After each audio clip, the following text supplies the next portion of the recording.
Imagine finally blowing up as a famous Minecraft YouTuber, achieving your dreams. But now you've made it, you don't know what to do with yourself.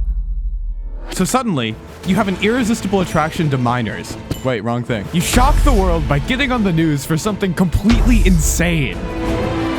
This may sound strange, but it's happened quite a few times. Case in point, this is Sipover. And so is this. We're waiting like a year and 4 months for this. At 19 years old, Ryan Mitchell can now say he's been to the top of the world. Recovering this afternoon after he climbed the highest peak in the world. So that leaves me with a question. How did Sipover's ass get on top of Mount Everest? When Ryan was 12, he was a big fan of Mr. Beast. Uh-oh, so he was inspired to make his own videos. But he was just a 12-year-old yapping at an iPad, so he wasn't growing very much. And then he quit.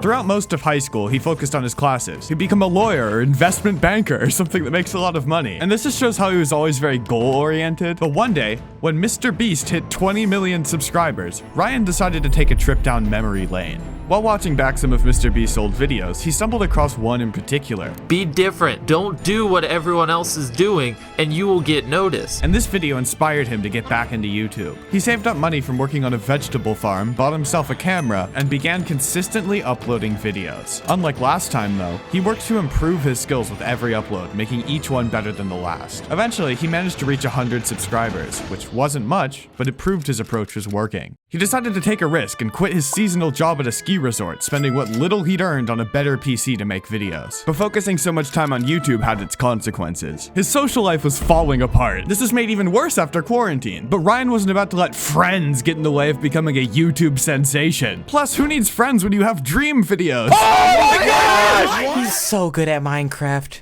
Wait, video idea. So he started working on a video called Who is the Best Minecraft Player? And he thought this idea had a lot of potential, so he wanted to make sure he did it right. I may not have another upload out on this channel for a couple of weeks. He strategically crafted this video into his best work yet. And when he finally posted it, it all paid off. 1,000 views in a week, and another week after that, 189,000. Today, it sits at almost 3 million. It pushed him past 1,000 subscribers, got his channel monetized, and left him with only one goal: keep the momentum going. His social life was a distant memory at this point. He stuck to the Minecraft documentary format, good choice, and with each upload learned why certain things performed well and others didn't. He had a super analytical approach and quickly reached 10K in a month, 100K by the end of the year, and 1 million a year after that. Looking back, it is insane how many views people could get during quarantine, but this was pretty much his childhood dream.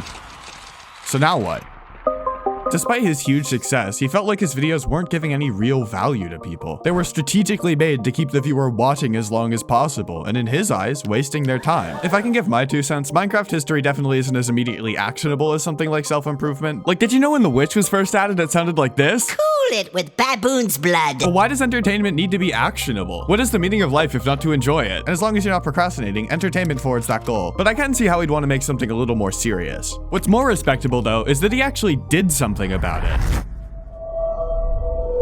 He announced that he'd completely stop posting on Sipover and start from scratch with this more serious, fulfilling content. This was an opportunity to rethink a lot of other things too, like how much time he put to social interaction. These financy, self-improvement type videos were slower to pick up, but they did end up getting good views. Despite the success though, once again, it felt hollow. Nothing on this channel was particularly unique, and he still didn't feel like it had that much value. So he started brainstorming something new, and he came up with something absolutely insane. He'd climb Mount Everest. He found a documentary on the subject and watched it all the way through, but even after seeing how dangerous it was, that just solidified the goal in his mind. One way or another, he was gonna be at the top of that mountain. Through research, he found out mountaineering was the literal most expensive sport, with Everest specifically costing upwards of 50K. While he could afford it with his copious amounts of ad revenue, it still wasn't a small purchase. So he managed to find a guy called Alan Arnett, who owns a business called Summit Coach, and he's considered an expert. Ryan sent him an email confidently explaining that he wanted to climb Everest within 4 months and make a video about it. He still had little to no knowledge of mountaineering, and thankfully Alan did reply and said absolutely not. But after talking, Ryan was able to convince him to only delay it by 1 year. For context, there's only a short window each year before the wind gets too harsh, which means Ryan would have exactly 1 year and 4 months to prepare. So Alan made him a plan. For the first week, he woke up every night at 3 a.m. to go for a run, then exposed his body to extreme conditions to prepare for the altitude. His state didn't have much climbing to do, so Alan made Ryan run up and down a local hill upwards of 6 hours a day. After a couple months of this, he took a training course to climb Mount Washington in New Hampshire. He did manage to summit it, but climbing that peak was the most challenging thing he'd done up until that point. This just got him more hooked though. He'd love to push himself to the absolute limit. Unfortunately though, he may have taken this a bit too literally, because on his next climb, he genuinely almost died. To prepare for the altitude of Everest, Ryan flew to Ecuador to climb a volcano called Chimborazo. The altitude is about 2/3 that of Everest, but the climb itself is considered a lot easier. I feel like I'm talking so out of my ass right now, I don't know anything about this. Ryan worked his way up to Chimborazo by climbing a few smaller volcanoes in the area, but despite his efforts, he was still wildly unprepared for what was to come. He managed to get up to the Chimborazo high camp, but the altitude made him lose his appetite. He ended up not eating like you're supposed to, so when he tried climbing to the summit, he kept bonking, which is when your body completely runs out of fuel. Imagine being stranded on the side of a mountain in the middle of the night without the energy to get back down. Fortunately, he had a guide who clipped him to a short rope, so his guide could technically be brought down with him if he fell, but he could also catch them with his ice axe. And luckily, they both made it to safety. But without his guide, Sipover the Minecraft YouTuber would be dead. This was worrying for Everest. If he couldn't handle Chimborazo, the odds weren't looking good. And even though he still had a year, it would only get harder from here. The next mountain was, in his words, the real shit. The tallest mountain in America, Denali in Alaska, which some people consider even harder than Everest. The weather and terrain were insane, but that makes it the best way to prepare. This time he did eat properly, but during the climb, one of the guides looked down at his boot. That doesn't look too secure, my friend. We got up here all right. Laid off, Buster. And the next part of the climb was the hardest. It had these things called fixed lines, so you had to clip onto them with an ascender. Ascenders basically just let you go one way, so they catch you if you fall. But during this part of the climb, his right crampon, which keeps you from sliding on the ice, fell off. He was able to borrow someone else's crampons temporarily, and they continued climbing. But as they went, the weather randomly and instantly went to shit. Everyone was forced to turn back and wait lower down. And Ryan was getting pretty nervous this climb would be a failure too. After the storm cleared up a little bit, the guy whose crampons he borrowed needed them to get back down, which left Ryan, with his unreliable crampons, about to begin the climb once again. Unsurprisingly, his crampon fell off again, this time without an ascender attached. He began sliding and the weather still wasn't great, so the wind buffeted him with his 5 million pound pack. Acting fast, he snagged the mountain with his ice axe and stopped the momentum. They look back at me. I look up at them. They look back at me. They're definitely thinking, oh, who brought this kid? Then it hit him. There was a storm, and he's risking the life of himself and his entire team. So they started to head back down, only for him to fall and catch himself 2 more times before getting back to safety. So once again, he didn't reach the summit, but knowing he could have, if the weather allowed, was a sign it might be okay. 2 months before Everest, he tackled the last remaining climb, Aconcagua, which is 23,000 feet and great for testing how your body reacts to the altitude. This time, he absolutely crushed it. This was his first proper successful summit, and he even carried his gear the entire way without help. So now, in the best shape of his life, he was fired up for whatever Everest had to throw at him. Real quick, SkyBoi Nation, please subscribe. It helps me out a ton, and YouTube will recommend you a lot more of my documentaries, so you don't have to go out of your way to watch them. 2 months go by, and Ryan's being flown by helicopter to a spot lower down on Everest. No, not because he hurt himself. He hasn't even climbed it yet, but this gives his body time to adjust to the oxygen as he goes up. The climb consists of a long hike to the base camp, traversing the dangerous Khumbu icefall, scaling the Lhotse face, avoiding the yellow band, and surviving the death zone until you finally reach the summit. Then doing it all over again to get back down. And lucky for me, Ryan recorded his entire process, so I get to use it in the video. He passed through several really cool looking villages on the way to base camp, but when he arrived, he was a bit uncomfortable. There was a massive corporate sign in front of the old spray painted one, and the camp even had its own Wi-Fi. So clearly Mount Everest had gotten fairly commercialized, and it was a tough pill to swallow, but he didn't come this far to let that ruin it for him. He stayed at base camp for about a week, practicing for the Khumbu icefall. It's essentially a massive glacier formed by snow from higher up condensing and solidifying at the bottom. And on day 21 of his trip, he and his team woke up at 2 a.m. to begin the trek. At any moment, the ice could melt and collapse, so you have to go during the coldest hours of the night. Eventually, the group ran into a ladder. These are placed by locals a bit before all the climbers get there, but that does mean the climb has gotten substantially easier as Mount Everest has become more of an industry. I think it devalues it a bit. Like, from an outside perspective, it'd be sick if the climb was as crazy of a feat as 50 years ago, but I guess if less people die, that's a good thing. Eventually, Ryan's group made it to this massive ice wall.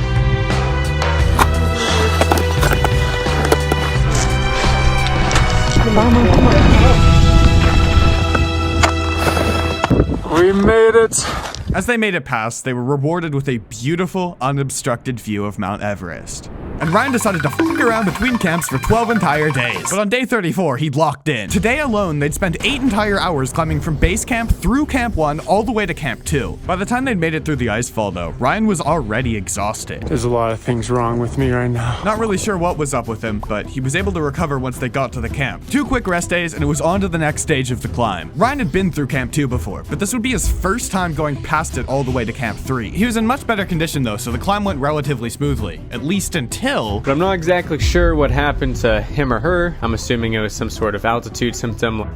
As far as I know, I think they survived. Luckily, his group made it on one piece. The next day, they climbed to Camp 4, which was littered with trash. It's higher than helicopters can fly to go and clean it up, but it's actually crazy how much trash people were able to make. After resting there for one last day, just took a poop right here next to this rock.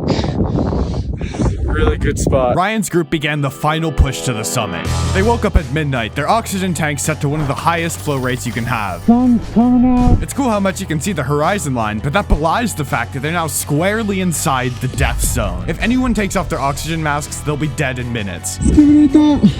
Eventually, they made it to the south summit, so not quite the highest point, but very close to it. With the summit in sight, the culmination of the last 16 months of his life was right there. He could see it in front of him, and he started tearing up. But they weren't there yet, because they still had to get past the Hillary Step, a razor-thin ridge that's tremendously easy to slip and fall from. And the wind was ramping up too, so they had to be super careful. But as they were nearing the end, they paused, as they spotted, lying on the ground, someone's dead body. This person must have really wanted to climb Everest too, but instead their life was cut short. Seeing this person, Ryan was very grateful that he wasn't in their position. This is what mountain climbing's like. There's always a chance you're gonna die, and everyone goes into it knowing that. They just don't expect it to happen to them. Tearing up once again, Ryan made it to the summit, again covered in trash, but this time he didn't care. He got to share this amazing moment with everyone who'd made this journey with him. Ryan could have just as easily been the guy laying there dead, and this would have been a very different story. But instead, he gets to go home and be able to tell people that he made it on top of Mount Everest. But now that he was on top of the tallest mountain in the world, higher than helicopters could fly, with a limited supply of oxygen, he needed to find a way to get back down. The descent is where statistically the most people die. You're exhausted, and if you fall, there's no ascender to catch you. Ryan knew this, so he hired a guide in advance, specifically from here until Camp 4. And he was going fast. I don't know why we were going so fast down. We had made great time. We were feeling good. We had plenty of oxygen. Some of the comments think the guide was worried the weather would suddenly change, which could be it, or he gets paid more if he brings down more people. You pick. After reaching Camp 4, the rest of the descent went relatively smoothly. At least until this fucker started going down the up rope. It's like driving on the wrong side of the road. Looking back at this footage is crazy to me that he did this. Luckily, Ryan didn't get spiked in the face, but the landscape was starting to melt, meaning a significant risk of avalanches. Holy fuck. It was right on the route you'd use to climb Noopsy, which luckily is much less populated, so I'm pretty sure no one was there, but in an alternate timeline, he would have died. The next day, he went back through the melting Khumbu icefall until he made it back down to base camp. But yeah, it is an actual wasteland. Anyways, just want to say thanks, because main reason I made these was just so I could inspire like maybe 10 people, but it turned into something a little bit bigger than that, which is pretty cool. I'm just gonna keep doing that same thing. Since all this, he's been set on climbing K2, a mountain with a much higher death rate of 15%. Then after that, he wants to climb Everest all on his own without any support. No corporate bullshit making it easier. I feel like some people might see this and be like, he's just some rich white kid trying to boost his ego. But it's genuinely not like that. Plus that'd be vaguely racist. Back when he wanted to climb it within 4 months, Alan obviously made him wait, but he didn't sit there complaining. He used that time to train extra hard and be 100% ready. Besides his mountain climbing though, he's also started doing something else. Posting on Sipover again. I mean, it's a stable source of money, so it would be dumb not to. Still, having talked to him, it's very clear he doesn't like what his channel's turned into. It was never meant as a profit machine. Hey Sipover, why don't you pay someone $5,000 for a personality? Oh, f*** off. Luckily though, his climbing channel's gotten picked up by the algorithm and he's been able to leave Sipover behind once again. We'll see how long that lasts, but Ryan's found a new passion, professionally risking his life. Nice, man. I'm just gonna keep making Minecraft videos, but you enjoy that. You know, Sipover may have climbed Mount Everest, but that's pussy shit. What about someone who revived Minecraft from the brink of death?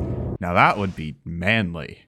The year was 2018. Everyone thought Minecraft was dead in the water, but literally at its all-time low. I suppose the simplicity of my 7th grade life coincided pretty well with the simplicity of Minecraft. Jschlatt released a tribute to Minecraft. The video went over his experience with it as a kid and how now it's sort of lost its charm to him. And it resonated with a lot of people. But this video was only the spark. So this is the entrance to my house.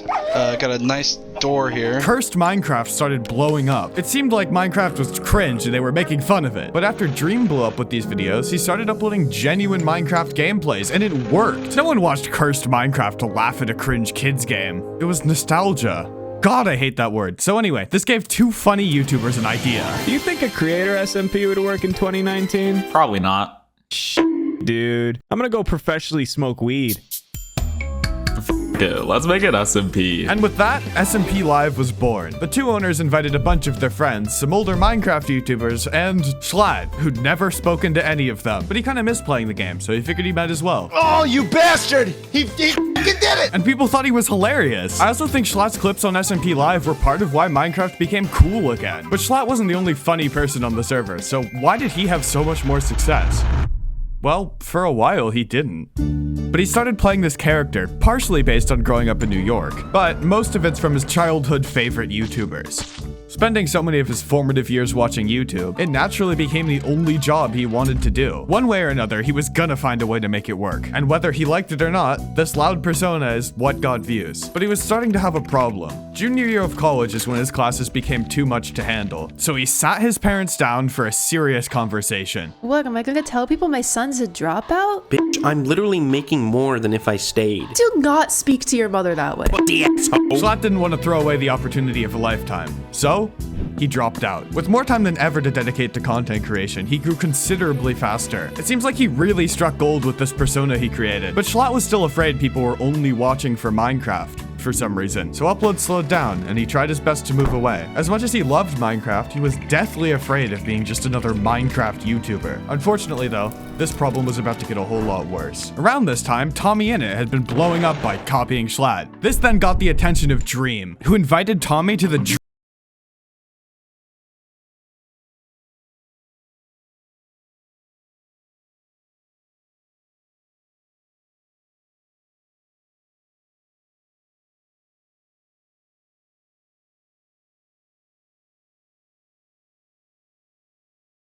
Oh, there I go. Oh, and that's it. Jschlatt got banned because he wasn't supposed to be there. But the fans really liked him. For now, we'll get to that. And they wanted him back. So less than 3.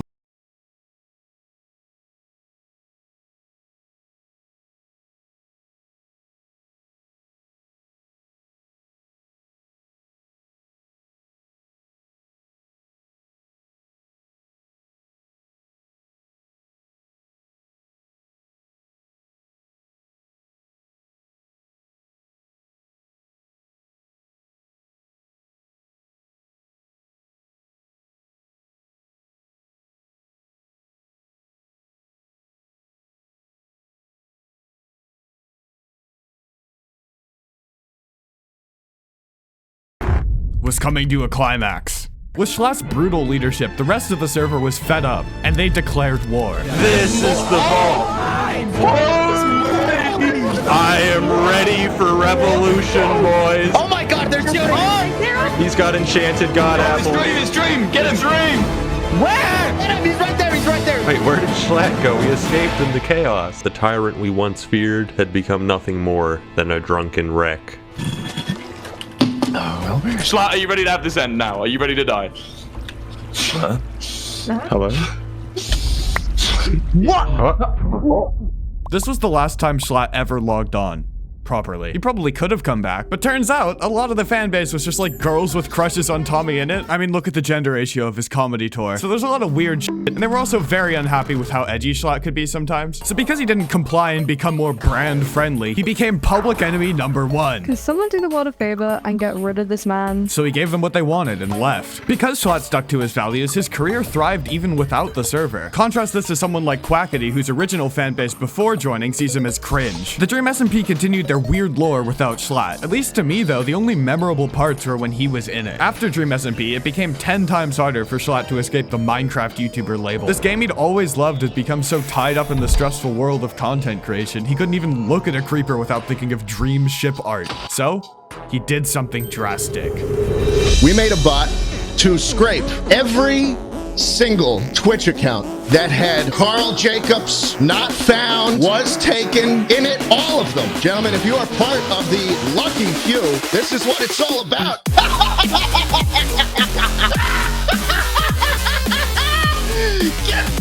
They were gone. Actually, only like 3,000. This list is very incomplete, but it sent a message. Dream SMP didn't define him.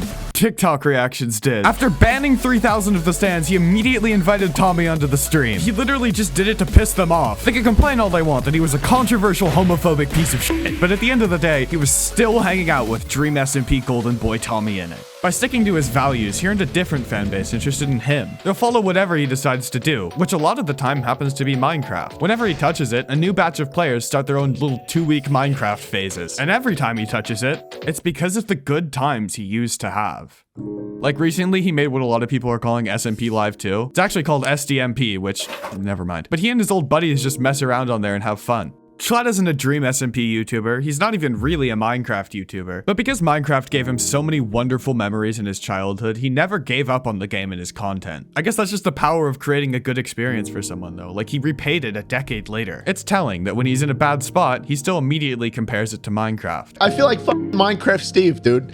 I feel like Minecraft Steve, who just made a dirt hut with no door. He can't just leave Minecraft behind, it's part of who he is. So I decided to go back in. For the first time in half a decade, I turned on the Xbox, spawned in my wooden house, Sweden faded in, and I just started crying. There was no way Mojang could have known that this random kid from New York would give back to their game in such a huge way. What the fuck was I thinking with that cringy ass outro? Anyway, there's a different YouTuber who spent $100,000 on a single Minecraft server and made something incredible. And his name is SpeedSilver. He created his first channel in 2014 and then it got hacked and deleted 2 years later, so he made a new one. His old channel had PvP videos on random servers, but this one focused on one server in particular, Hypixel. And he only wanted one thing.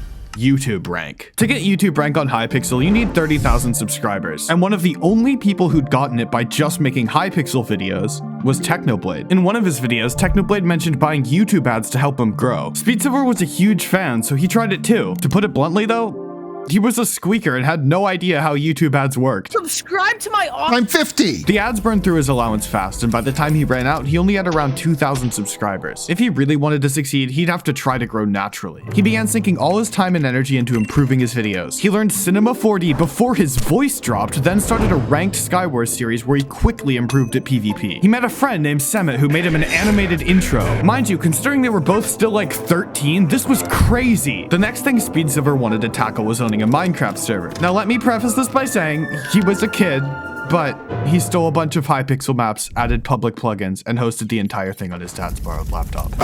Why is my internet bill tripled? Anytime it got to like 30 players, it just crashed. Despite it being a complete mess, SpeedSilver clearly had a passion. Plus, somehow he still made a profit. But he wasn't going to get YouTube rank by failing to make Minecraft servers, so he went back to Hypixel. He wanted to make a new style video he'd seen more recently called UHC Highlights, a compilation of the best moments from games of UHC, which if you don't know is like Minecraft Battle Royale. The problem is, it's hard to make a compilation of your best moments when you can't even win a game. Jesus Christ, he just dropped us, man. But he kept practicing and eventually he got his first win. Yes! Oh my god. Excited, he edited it, and it flopped. If he wanted to grow, he'd have to make content people actually wanted to watch. But his PvP skills would still be very useful. He started posting exclusively UHC commentary videos, and since his voice was finally starting to change, he saw some level of success. But that success felt hollow. There was another YouTuber making very similar content, and relatively speaking, he was absolutely blowing up. That YouTuber was Wisp. SpeedSilver wanted to figure out what Wisp was doing that he wasn't, so he clicked on a Wisp video.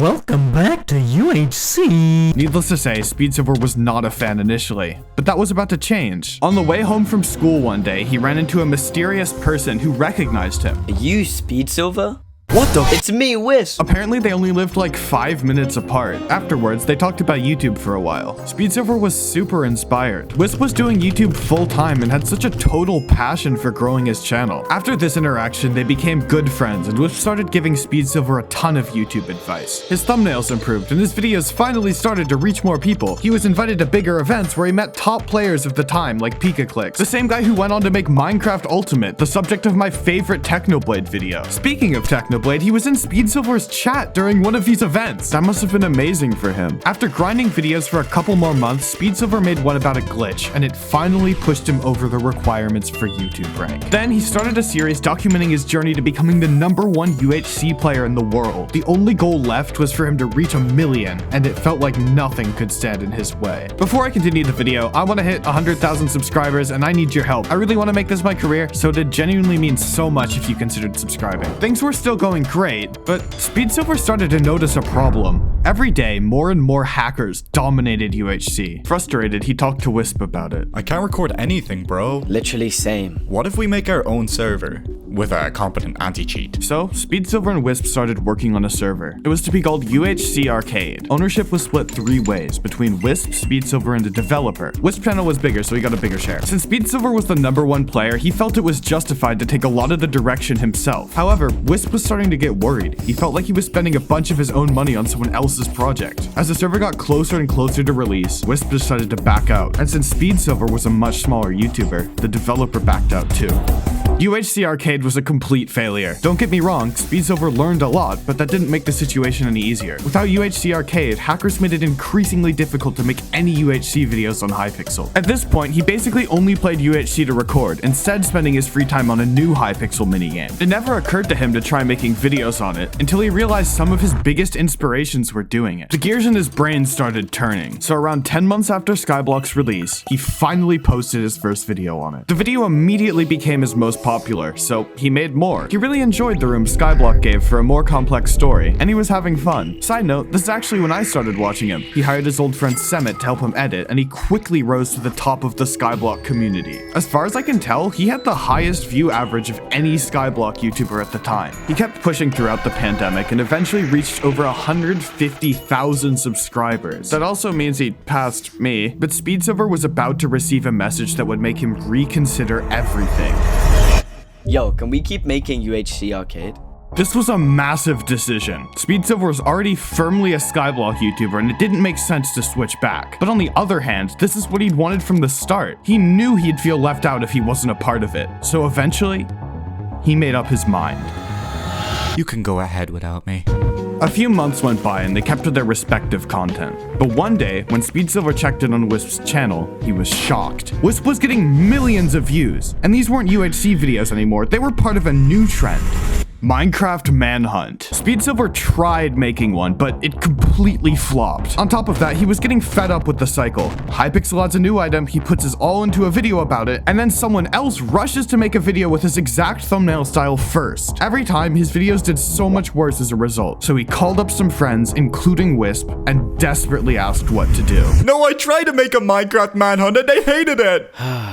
What about a new channel? It was a big decision, but it was becoming clear that he'd never reach 1 million like this. So, he decided to take the leap. He created a new channel with much more memorable branding and funneled all his skills he'd picked up on his previous channel. He wanted to do things right. When he finally posted the first video on the new channel, he was nervous. He shouted it out on his old channel and he picked a very popular trend to jump on. He even had Wisp share it to his audience. And to his disbelief, it did okay. Not nearly well enough to justify leaving his old channel yet. So he tried again and again. This third video did okay, but it wasn't until his 6th video where he really started to pop off. He continued uploading consistent challenges and manhunts and had a very unique style. Several of his editing choices have become iconic, and his videos were getting millions of views. He saw the rise of the 100 days trend and decided to try his hand at making a video like that. He used an idea inspired by Wisp, and finally, with that video's release, he reached his goal of 1 million subscribers. He'd finally done it, but there was a problem. While 1 million was a big number, what did it actually mean? His viewers could not have been older than 10. SpeedSilver wanted to do something actually memorable. Hello and welcome to a very exciting announcement. MCC, a tournament with hundreds of thousands of live viewers, was giving smaller creators a chance to earn a spot. SpeedSilver wasn't exactly small, but he was smaller than most of the participants. In order to join, you had to apply with 3 other YouTubers. As he was debating whether or not to make an application, his friend Nestorio invited him to their team. SpeedSilver decided it was worth it. He'd been wanting a chance to take advantage of his PvP background. At this point, there was only a day left until applications closed. As fast as they could, they threw together an application and hoped for the best. Only 10 teams could be accepted. I'm Silver, and I'm a 19-year-old Minecraft Twitch YouTuber. God, I hate how he talks. But exactly 9 days later, out of over 3,000 applications, they made it to the top 10. They weren't out of the woods yet, though. For this to be something memorable, he'd have to win. Nice. Nice! Shot him. I got bottom 4. Okay, I'm going right side. Plus, please. You got first place. You guys got this. Let's go. Here it is. Whichever team wins this wins the entire event. Currently, the opposing team has 3,000 more points, meaning they did significantly better in the rest of the event. SpeedSilver's team is at a huge disadvantage. Go.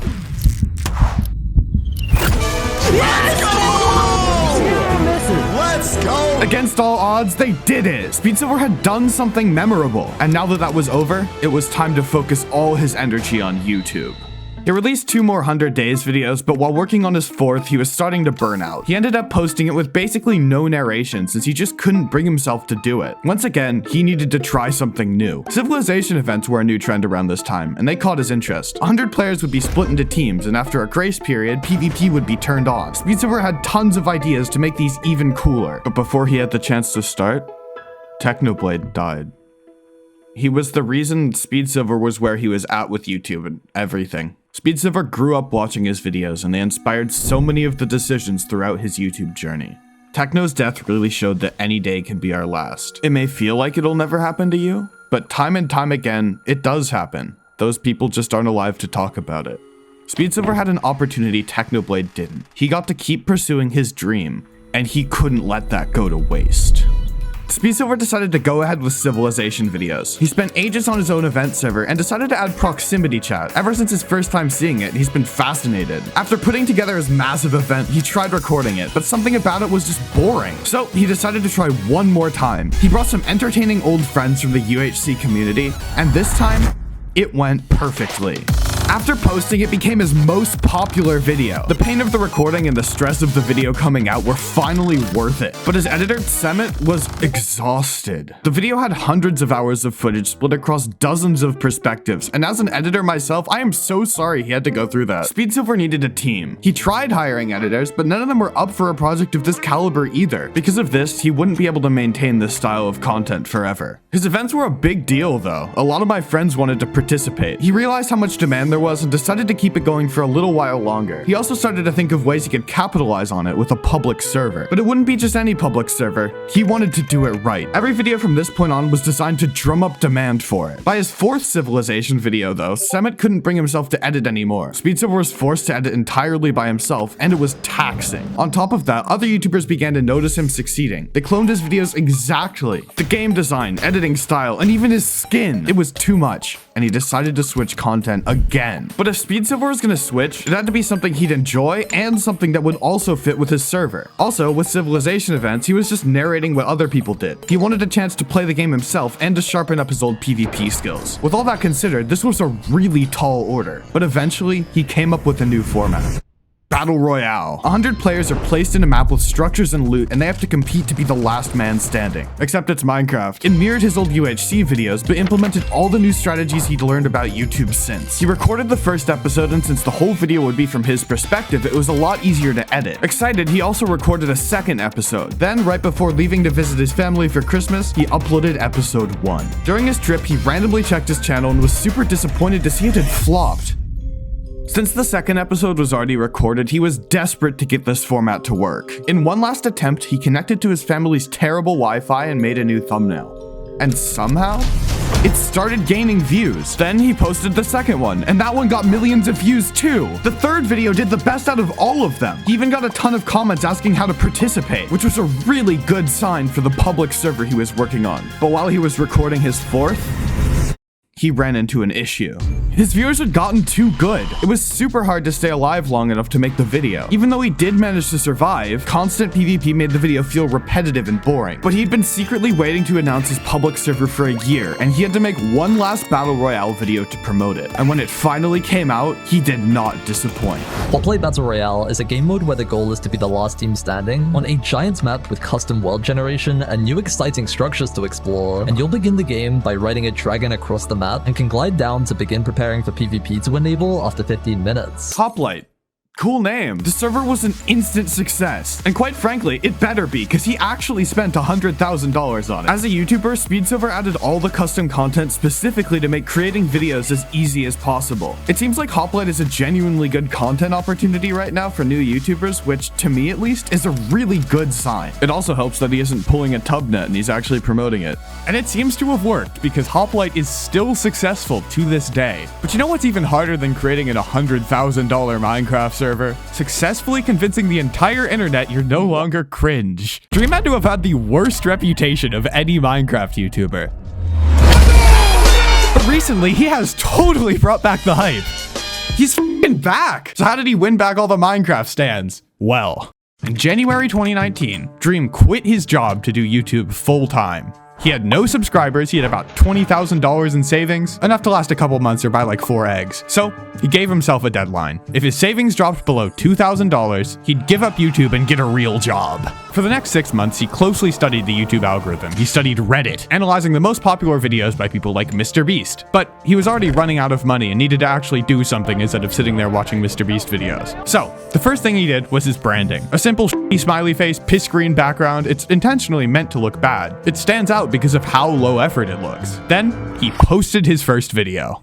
It was part of the massive cursed Minecraft trend at the time. I'm sure you know the story, but it did insanely well. It also followed a similar vibe to his branding with this like very unpolished, unprofessional sort of editing. Next, he capitalized on PewDiePie's at the time massive Minecraft series going on. And between these videos, he reached 40,000 subscribers. And his first YouTube check arrived shortly before he ran out of savings. He was in. Following this string of successes, he began furiously experimenting and found 2 new successful formats. Minecraft Unsolved, which was like a mystery sort of series, which showed off his skills in research and whatnot and gave him a little bit more credibility. And then his custom-coded Minecraft challenges, which unbeknownst to him would completely define the rest of his career. Almost all of these challenges got millions of views, which reaffirmed Dream's core strategy. You have to do something that is different than someone has done, or better than someone has done. In this case, applying his coding skills to make something other YouTubers couldn't replicate. He blew up pretty damn fast, and by this point he was well and truly a YouTuber. But people began to wonder, who is this guy? What does he look like? Dream was planning to reveal his face at some point, but he wanted it to be on his own terms. He went to insane lengths to protect it from being leaked, being driven in the back of a car with a blanket over him and going to other states for dentist appointments so he wouldn't be tied back to a location. But one day, he stumbled across another format that would end up being so much more popular than anything he'd done before. And it was inspired by Wilbur f***ing Soot. I'm going to be placed into a Minecraft world, and people who are subs dropped into my world, and they've got to kill me. You okay after that? To make the chase format his own and also a little bit more engaging, Dream also added the end goal of having to beat the game. The first Manhunt episode was against George, which Dream actually lost, but he won a rematch later. The series quickly evolved beyond just skill, although that was still a massive part of it. It became psychological warfare, constant mind games, deception, and traps. What? No! Dream's editing also played a key role. He cut things in almost a misleading way. Here, Dream. See that? These 2 clips are probably like minutes apart, but he edited it to just look like constant action. Dream also somewhat pioneered using music that actually matched the mood of the scene, like I'm doing right now. And doing that really enhanced the narrative, even for people who didn't necessarily play Minecraft. The views were fucking insane and unheard of for Minecraft content. A lot of the strategies Dream used on YouTube are relatively common and well known now, but at the time, no YouTubers knew this. But because his series was so popular, many YouTubers began to copy it. Dream. He's got it! No, let's think of something creative. Oh, he's going. These channels took Dream's strategies, his thumbnail styles, even sometimes the individual iconic moments from his manhunts and remade them. The format kind of got milked to death, and it started to dilute the authenticity and excitement from the original Manhunt series. So, Dream decided to voluntarily end it at its peak. I can milk it for another 2 years or whatever, but I'd rather do a finale and have it end when it's at its peak. But there was one thing left to do.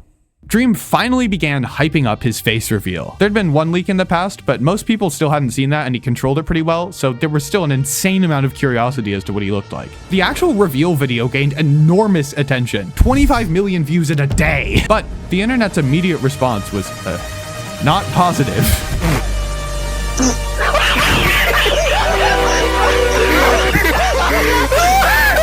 Still, he tried to use this face reveal as a chance to pivot to IRL content, but it didn't really work. It just didn't get people as excited as the Minecraft videos they knew him for. There also wasn't the same mystery about his face as there was in the past. I don't think it's this massive factor like, Sunny V2 keeps insisting, but I do think it was something. Now he just felt like any old YouTuber. And after his face reveal, he experienced a massive uptick in doxing and swatting.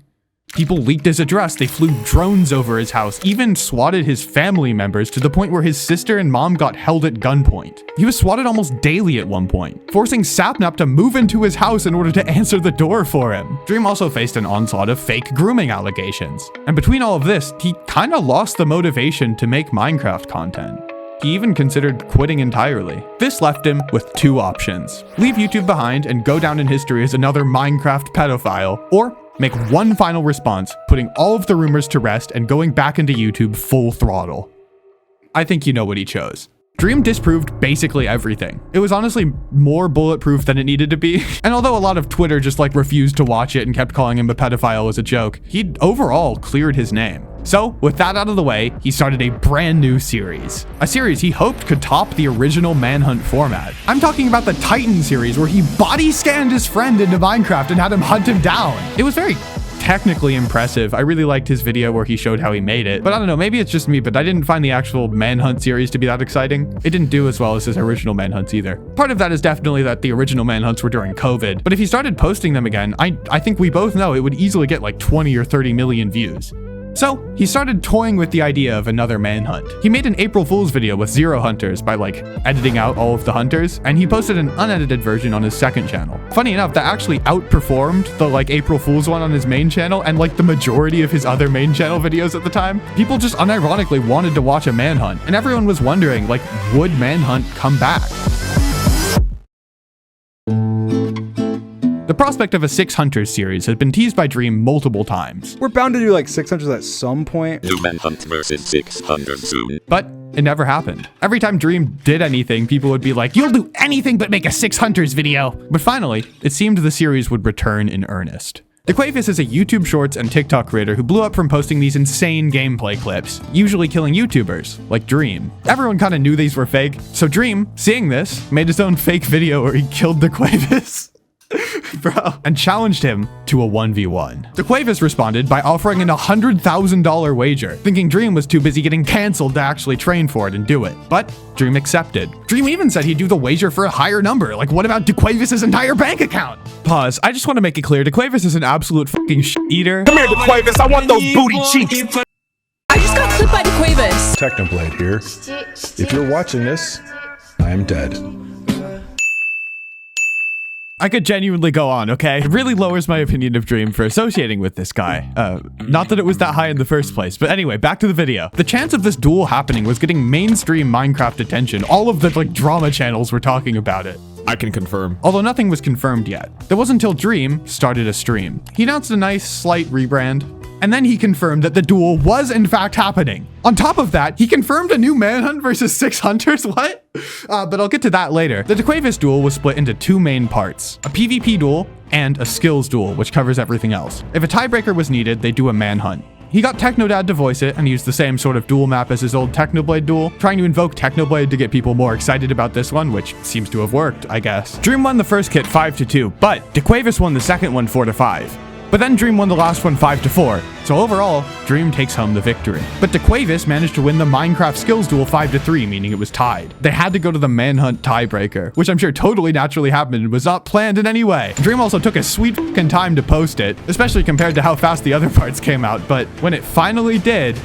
Please, you're dead! You're dead! No!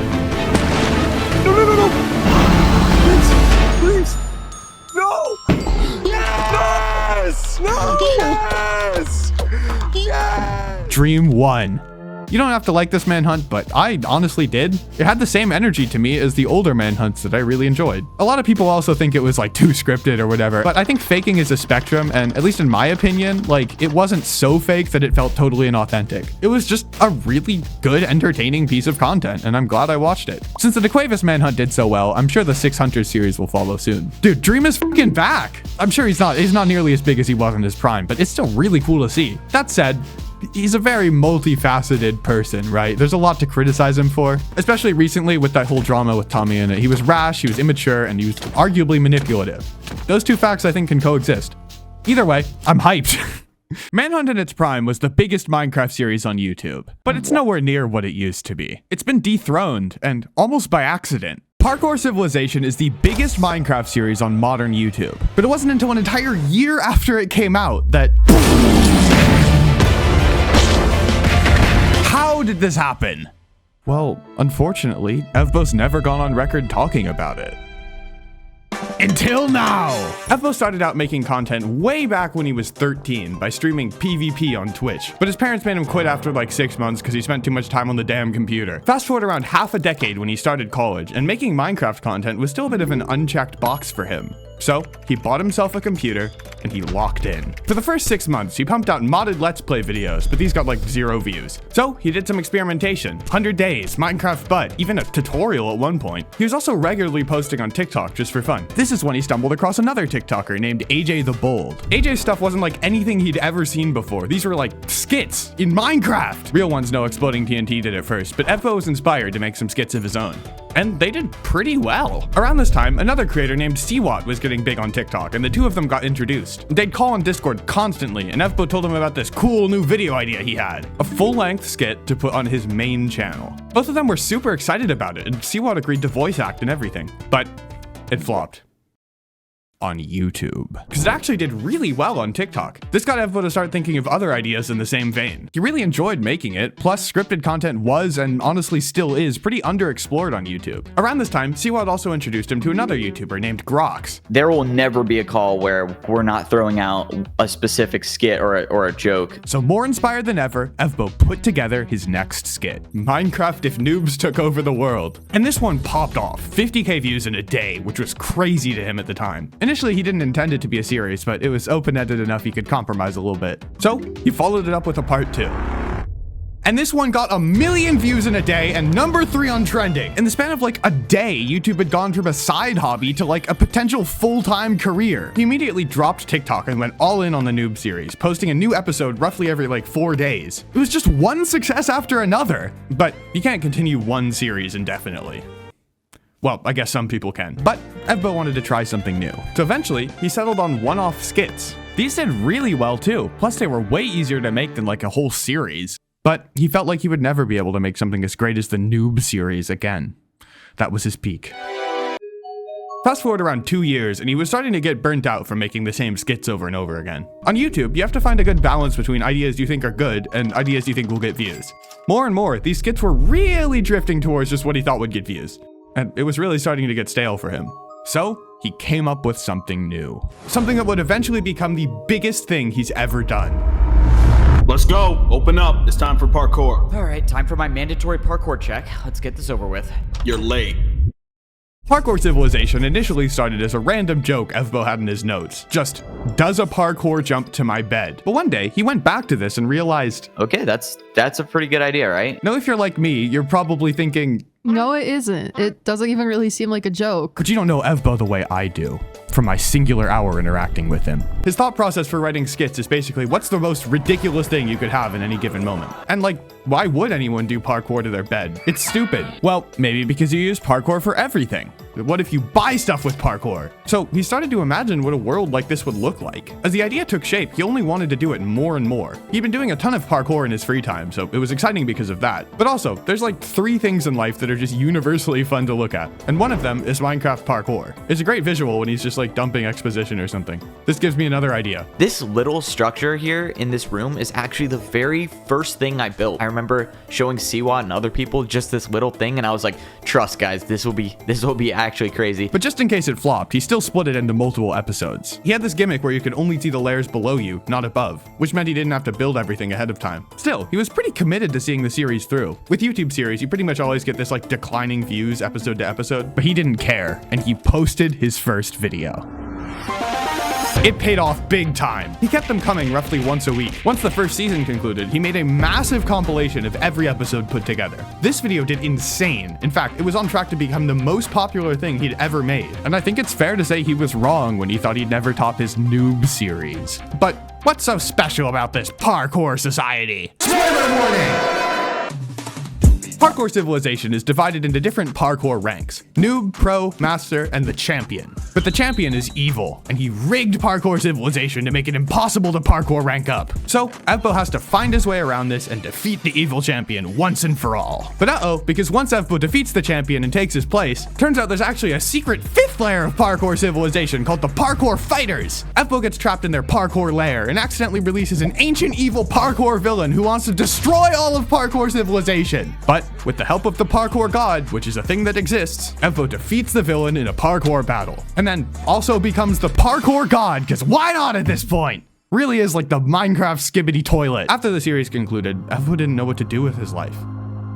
His whole existence revolved around parkour. Now what? Well, inspiration often strikes when you least expect it. SpeedSilver invited Evbo to a hoplite event. He got matched up with 4 other YouTubers, and throughout the event, there was one recurring joke. PvP Civ hint? Maybe I got invited to this event to tease a new series, who knows? Afterwards, he realized, hey, this isn't even a bad idea. Plus, he had a massive PvP phase when he was younger. So with that, PvP Civilization was born. It was the perfect follow-up to his first series, and in my opinion, it's a little bit better written. It also has these longer episodes more in line with the YouTube meta right now. And to commemorate its humble beginnings, he eventually made every single one of his teammates into a PvP Civilization character. What an honor. Months into PvP Civilization, Parkour Civilization was already completely out of mind, but one aspect of it had been overlooked. It's very memeable. It has this super serious delivery while talking about taking a parkour shit or whatever, and it didn't hurt that multiple of the actors were famous YouTubers. So it was kind of perfectly positioned to catch on as a meme. All it needed was that initial spark. Evbo is no stranger to people stealing his shit on TikTok, but one of these clips in particular really blew up. This then got reposted to Twitter, and then... You're late. You know the deal. You can do the 1 block jump for the raw chicken, or you can attempt the... Evbo's epic Parkour Civilization series has become the talk of the town. Parkour Civilization being absolute peak fiction. The 1 block vertical jump for the beat.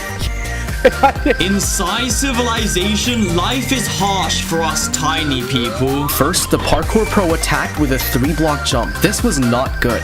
I had to perform a better jump in order to survive. So I performed a 2-block, 3,960 degree jump. That actually I really hope this doesn't make any sense, bro. When all this happened, Evbo was in another country. But while on his trip, Jschlatt started blowing up his phone like, Ludwig just tweeted about Parkour Civilization! And he stared in shock like, Ludwig?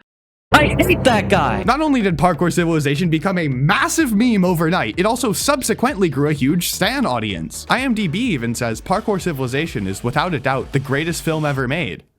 But anyway, this community of people write fan fictions to explore different scenarios like, how would Evbo act during a confrontation with this character during gay sex? Because yeah, there's a lot of that stuff too. Parkour miscarriage is insane, by the way. And honestly, I can't really say why this stuff is interesting to people. I mean, I don't read gay Evbo fan fiction, although my girlfriend does. But how did Evbo respond to all of this? It's been about a week since Parkour Civilization just, I guess, decided to become the biggest thing I've ever done. Oh, it's so good. That's so crazy. It's so good. That is so crazy. Okay, this thing. Oh. Bro, no fucking shot. You not only knew the word for gay sex fan art, you searched it with your friend on recording, and you left it in the fucking video! But one question remains unanswered. The single question left on everyone's minds. In this way, the structure of Parkour Civilization society seems to be akin to a medieval feudal structure. Is it actually an allegory for feudalism?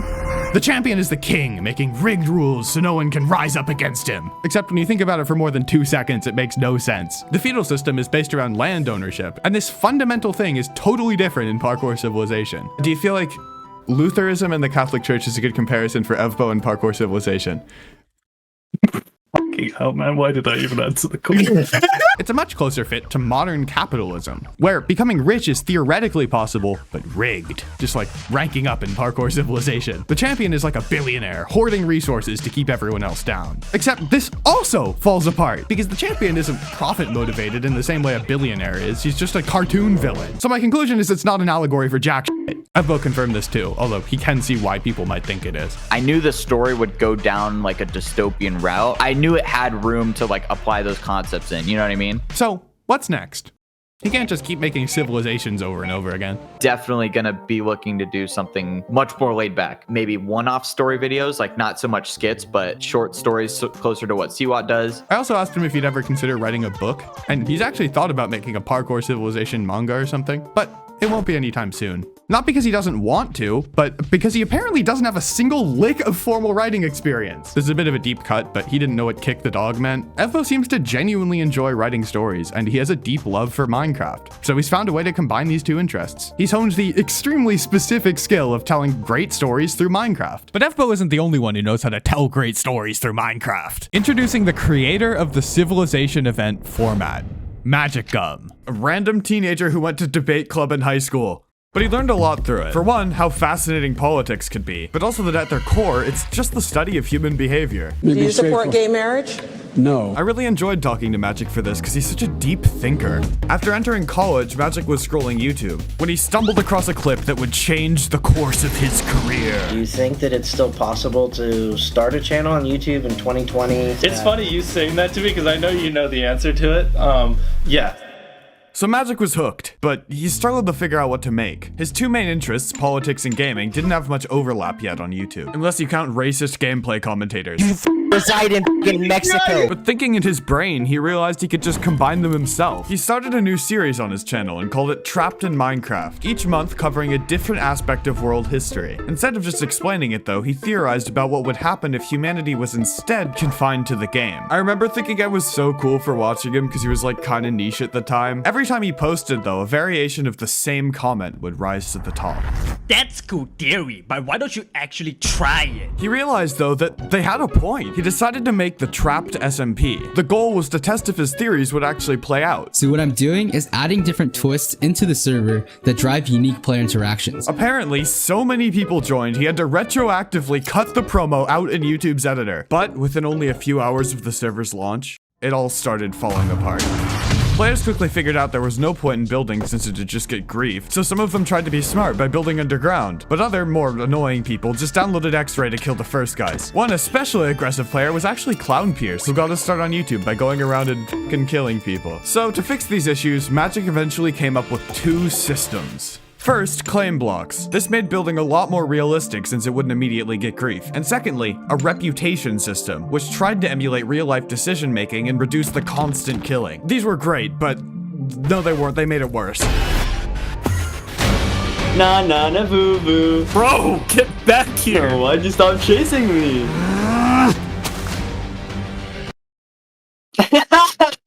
Yo, my bad. Yo, let me fall into that. Trapping people literally became the new meta, and the reputation system wasn't much better off. People wanted theirs to be bad as a badge of honor. I could just punch Brad Pitt. It got to a point where sometimes Magic would spend 10 hours a day just fixing little problems and bugs, which holy shit, been there. Nobody can keep that up for long, so he came up with a new idea. He completely changed the format to an event.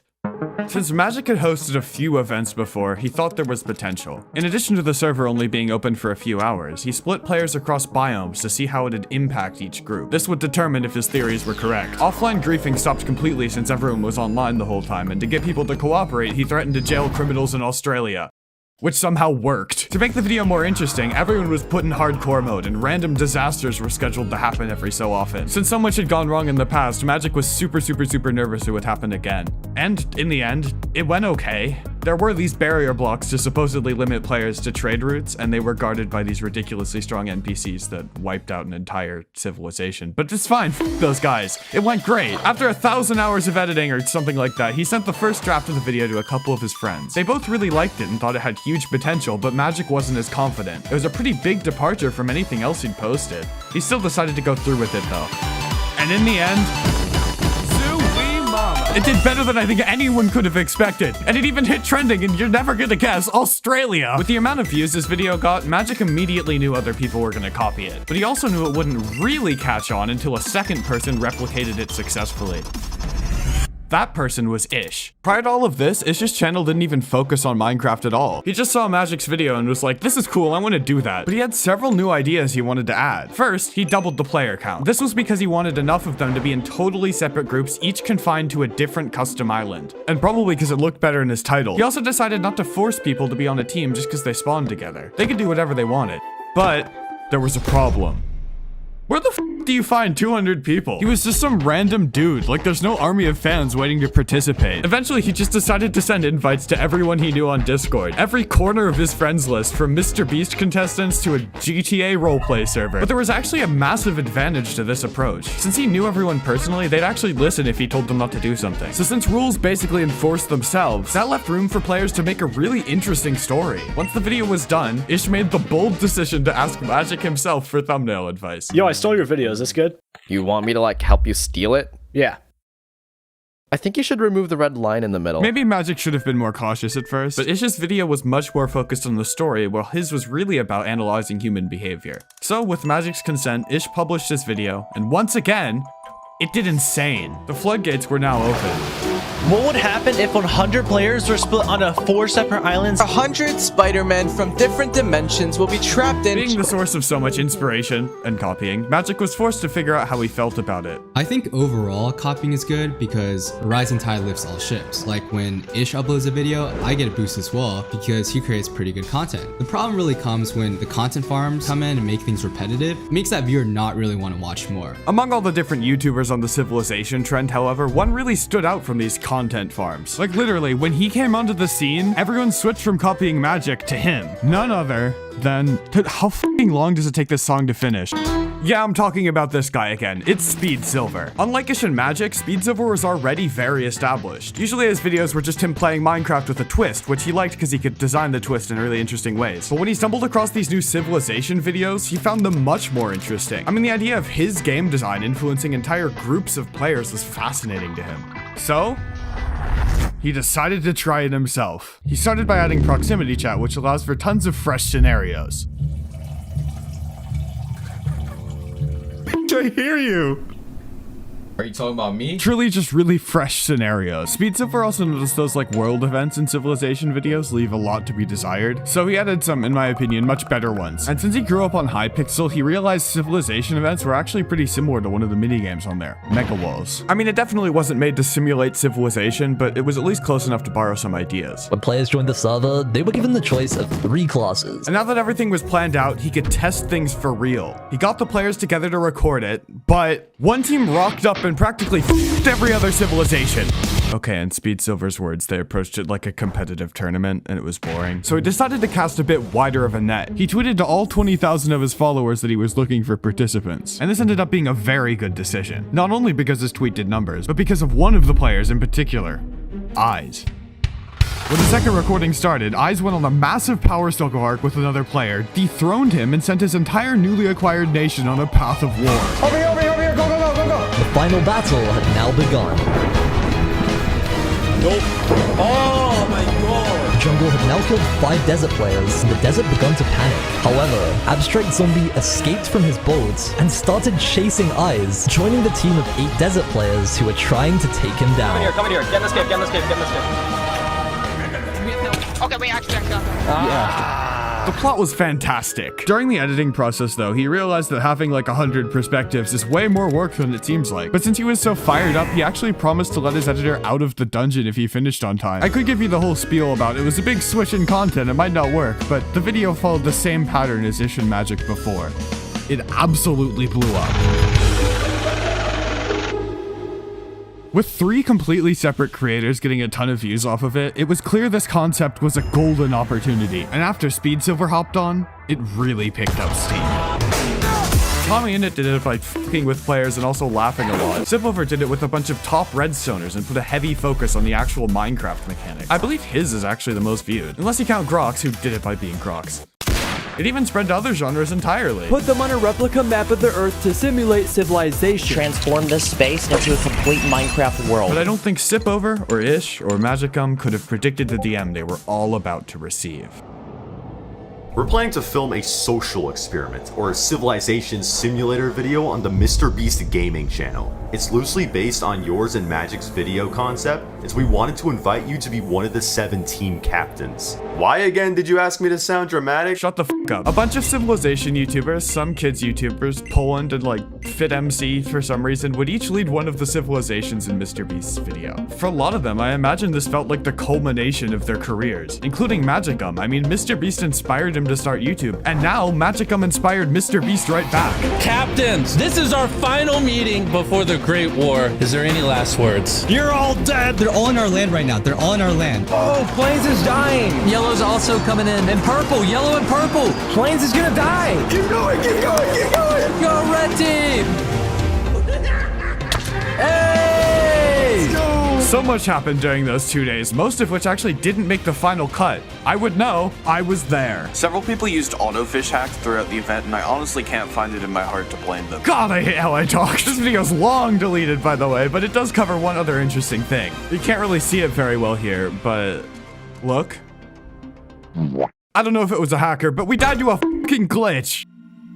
Even if MrBeast's editors did just skip to the battles, the video was fine, I guess. I mean, it's MrBeast gaming, it's not usually my thing. These days, the trend still gets decent views, but it's nowhere near what it once was. Since MrBeast's video, Magic's gone on somewhat of an unintentional hiatus. He was working on some server that was really difficult and it's on hold right now, and he's been living life and learning new things. He said he's coming back soon, but after last time, I'm not trusting that and not giving a date. But between Magic's hiatus, SpeedSilver moving on to other content, and pretty much everyone else just not intending to make more than one video to begin with, it's just the only one of them left.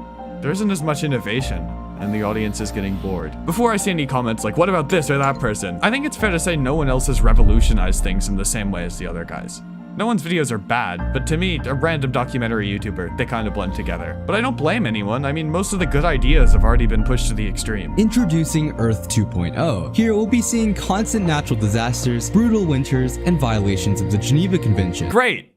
It would be wrong of me to put this video in the compilation and not acknowledge the insane comeback Ish has had recently. Holy shit, great video. Loved watching it. And of course, we can't talk about YouTubers who did the impossible without mentioning Technoblade.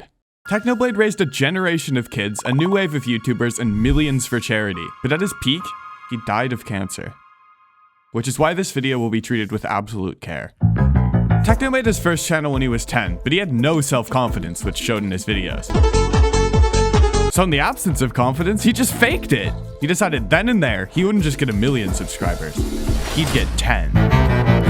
So at 14, he started a new channel, Technoblade. And Minecraft was blowing up, so that's what he'd make videos on. Epic battle between the player and the owner. Bum, bum, bum. But to be a Minecraft YouTuber, you still need to make content that's popular within that, and he knew this. Up until starting the channel, he'd spent a lot of time PvPing on random Minecraft servers, which left him unusually good at it. That meant making videos on a server was the obvious choice. At the time, the two biggest were Mineplex at #1 and Hypixel, which was up and coming. I took the one less traveled by because I saw Captain Sparkles on that other road and he was doing daily Let's Plays, so yeah, Hypixel it is. More specifically, a game called Blitz Survival Games. Techno pumped out videos on this over the next 1.5 years and eventually managed to reach 14,000 subscribers. Great, so at this rate he'll reach his goal in 106 years. But on the bright side, being such an active part of Hypixel's community had gotten him into Hypixel's Player Council, which is basically a group who used to meet weekly and brainstorm ideas for the server. Techno said to have contributed a lot, which got him to be friends with the owner. In hopes to grow a little faster though, he put his little bit of ad revenue towards buying ads begging people to subscribe, which actually kind of worked. Over time, it did start to suffer from diminishing returns, but it didn't matter. He was perfectly set up to capitalize on the wildly popular new game mode Hypixel had just released. A game mode that would finally, after multiple years, push Hypixel past Mineplex once and for all.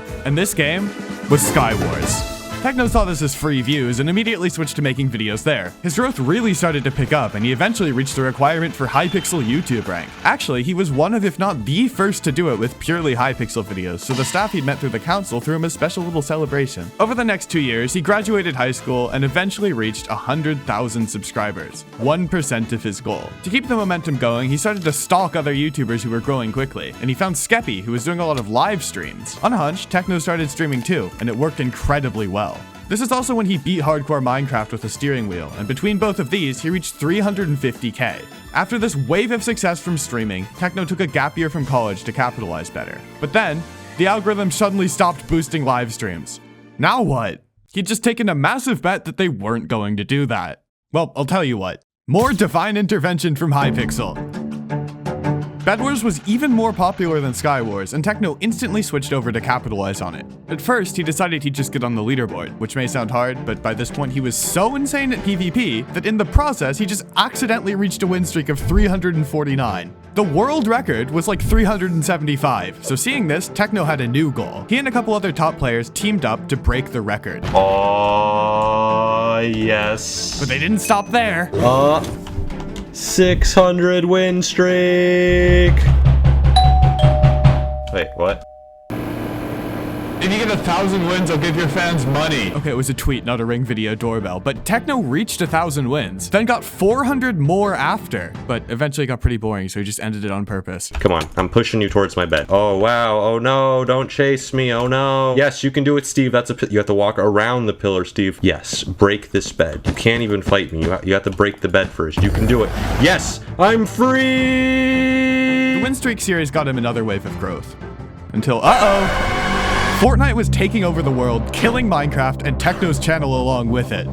With each upload, he was losing subscribers and posting less and less as he tried to figure out what to do. So I sort of just stayed in YouTube limbo for a year, and all this time I wondered to myself, what would it have been like if I had been born a few years earlier, if I had been a YouTuber in Minecraft's prime? But then, PewDiePie saved the game! Realistically, he was one of many factors, but Minecraft was on the rise again, and Techno wanted to rise with it. Fortunately, Hypixel just released Skyblock, which once again broke any previous records. Techno, as usual, switched to videos there, which pushed him past 500,000 subscribers, and everything was going great, until something else caught his attention. A tweet by everyone's favorite piece of Keemstar about hosting Minecraft Monday, a weekly event where a bunch of Minecraft YouTubers would compete for a prize, and Techno wanted in. You stream? Yeah. How many viewers? Like 200. Guess that worked. And each time he streamed Minecraft Monday, his viewers practically doubled. Get him. We won a game. Yes. We did. Resurrected. Yes. Oh, wait, I killed him by accident. He was the best at PvP by several miles, so everyone wanted to see the perspective of the guy who seemed unkillable. His growth was exponential, which eventually got him past 1 million. But by this point, his channel was almost entirely dependent on Minecraft Monday. But hang on. Am I the only one who's surprised at just how fast he grew? Like, try to imagine someone doing this nowadays. Getting 500,000 subscribers from, like, live streaming an event each week. I'm not about to transition to, oh, he was actually botting. Don't worry. I think it comes down to how he's just unapologetically a chronically online Minecraft sweat, but he was also really likable. I'm actually kind of surprised, given he comes from the PvP community, that he wasn't racist, ableist, and misogynist. I mean, it also helped that Minecraft was generally bigger back then, but if he was doing the same content and he was a prick, he would be a lot smaller. Anyway, he was over-dependent on Minecraft Monday, and that was about to come back to f*** him. At least if he didn't change something now. So to break out of this dependency, he started 2 brand new series. The Hypixel Skyblock Potato War, where he competed against Squid Kid to be the world's #1 potato farmer, and SMP Earth. The Potato War was awesome, but SMP Earth is what really changed the course of his career. It was a shrunk down Minecraft replica of Earth, and you could claim parts of the map for your team. So Techno claimed the entire map for himself. Ladies and gentlemen, this obviously caught the attention of the members, but more importantly, their viewers. Everyone wanted to figure out who this Technoblade character was, which meant another boost to his audience. SMP Earth was also where he met a lot of his longtime friends, the same friends who would eventually become the members of the Dream SMP. I don't need to explain what the Dream SMP is. It was like a massive phenomenon. And with this enormous popularity of the server, partly influenced by the giant pandemic, his numbers skyrocketed just like everyone else. He was one of the few people actively pushing the plot forward on the server, so he gained a lot of attention for it. But he also made a lot of really great other content, like he joined Minecraft Championship, he propelled Hypixel to their all-time peak player count inadvertently. But then, at his absolute all-time peak, he posted the worst announcement he could possibly make. They ran a couple of scans, and then they came back, and they told me that the reason my arm hurts is because I have cancer. That really couldn't have gone worse. Following the announcement, the majority of his friends added a purple ribbon to their Minecraft skin representing cancer. And Techno continued to keep his audience updated with a second video. First, I just want to say that last year, Tommy and I had 4 million subscribers, and I confidently told him, bro, 2021, we're both hitting 10 million subscribers, and now it's the last week of December. He hit that pretty quickly. So the only thing left to do was raise as much cancer awareness as possible. Like with the Minecrafters vs. Cancer event that raised over $100,000 for charity. He did his best to post consistently, but between between chemo appointments and the respective recoveries, there wasn't much time left. He had so many plans of the Dream SMP lore he wanted to try, but a lot of it stayed as just that without being executed. The cancer was starting to win, and there was nothing anyone could do. But maybe this shouldn't be such a surprise. No, hey! Oh, that cough did more damage to me than you did. According to his dad, Techno had a progressive cough that didn't really line up with any condition he had. People found it in streams as far back as 2017. Obviously, then it all made sense when they found the cancer. Once he was diagnosed, he had a very hard time admitting how bad it got. The doctors I have are like insanely good, bro. I'm gonna be getting some of the finest healthcare in the world, so don't worry about me too much. He was super private about it, and he was also overly optimistic. If he's anything like me, which I'm not necessarily saying he is, it's possible he'd feel like a burden if he actually was honest. His dad never even heard him cry. But in the event he did pass away, he began working on a final message to his audience. Even as he approached the end, he was trying to make sure this writing was the best he was capable of. But eventually, his dad had to tell his own son that he probably wouldn't get better. Techno managed to write a rough draft of what he was trying to say, and then he passed away about 8 hours later. His family did their best to inform his friends in private. Eventually, it spread to the Hypixel team, but by this point, it was starting to leak. However, luckily the announcement video was already almost done. So, the next day, they posted it to his channel. Hi, I'm Technoblade's dad. He wrote a message and he asked me to read it to all of you. Hello everyone, Technoblade here. If you're watching this, I am dead. Techno was an incredible person, and I wish I'd have spoke to him more. I never really thought about just how much fun we were having. If I had another 100 lives, I think I would choose to be Technoblade again every single time, as those were the happiest years of my life. There's a Technoblade video that just got uploaded. I'm gonna end this stream. I swear to God, I do not have one bad memory with Techno. I still haven't been fully able to process. So, players queued up to sign a book. There was 430,000 messages left for his family. That squeaky voice kid coming to me and saying, Dad, everybody's talking about Mindplex. Mindplex is not it. Let me tell you why. He lives on in over 900 videos that continue to bring smiles to faces.